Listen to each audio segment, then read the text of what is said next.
এই ছাত্র জনতার রক্তে দেওয়া দ্বিতীয় স্বাধীনতা অর্জনকে বিফলে নেওয়ার জন্য এই সকলের একটি গ্রহণযোগ্য ইন্টেরিয়াম গভর্নমেন্টকে অস্বস্তিতে পরিণত করার একটা প্রয়াস চালাচ্ছে বলে দৃশ্যমান মনে হচ্ছে। কারণ এই ইন্টেরিয়াম গভর্নমেন্টের স্বরাষ্ট্র উপদেষ্টা মহোদয় এবং স্থানীয় সরকার উপদেষ্টা মহোদয় দুজন খুবই উপযুক্ত সম্মানিত ব্যক্তি। ওনারা পাহাড়ি বিষয়ে গতকাল যে স্টেটমেন্ট করেছে বাংলাদেশের মানুষ সেটা গ্রহণ করেছে। উচ্চ পর্যায়ের একটা কমিটি তৈরি করে অবিলম্বে যারা এই ষড়যন্ত্রের সাথে লিপ্ত তাদেরকে আইনের আওতায় সোপর্দ করা উচিত বলে দেশের মানুষ মনে করে। একটা জিনিস আপনাদের মাধ্যমে জনগণকে আমরা জানাতে চাই, আমাদের নেতা তারেক রহমান বলে দিয়েছে বাংলাদেশে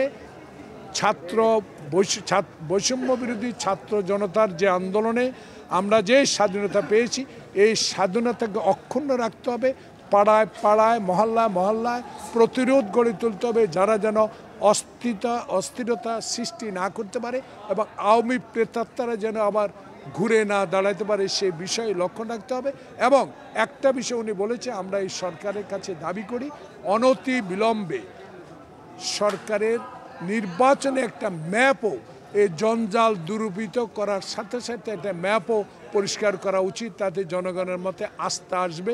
এই কারণ 111-এর সরকারকে আমরা দেখেছি তারা ক্ষমতা আসার পরে নানা রকম চতুর চালাকি করে আওয়ামী লীগকে ক্ষমতা আসার একটা পদ্ধতি তারা তৈরি করেছে। সে পদ্ধতি আমরা দেখেছি।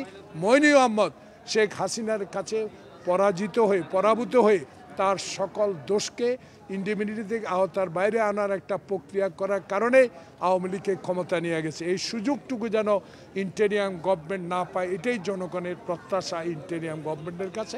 আমার শেষ বক্তব্য হলো দেশে গণতন্ত্র ফিরে আসুক।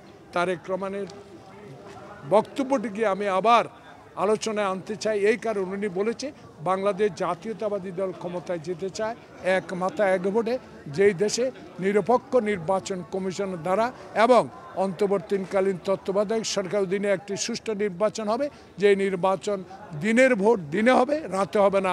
সেই নির্বাচনের মাধ্যমে জনপ্রতিনিধি নির্বাচন করা হোক, এটাই আমার নেতা তারেক রহমানের দাবি।